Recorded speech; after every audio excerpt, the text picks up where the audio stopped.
F'Ras il-Ħobs f'Għawdex il-Korporazzjoni għas-Servizzi tal-Ilma fetħet impjant ġdid ta' New Water.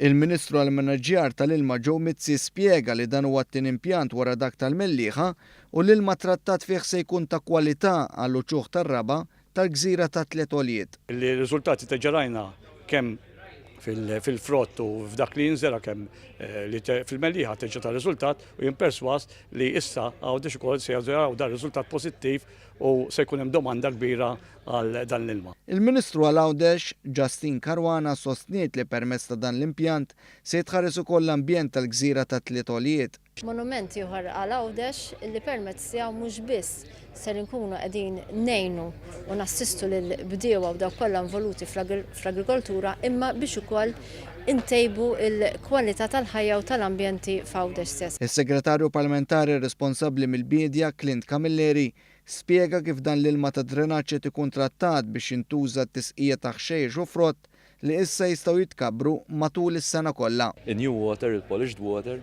ilma li qed ikun trattat minflok jintrema l-baħar u propju ser nagħmluh b'mod available għal kull bidwi li għandna ġewwa Għawdex. Min-naħa tiegħu is-Segretarju Parlamentari għall Fondi Ewropej Aron Farrugia qal li apparti dan l-impjant Għawdex se jkollu wkoll impjant ta' desalinizzazzjoni f'Ħondo ir-Rummin.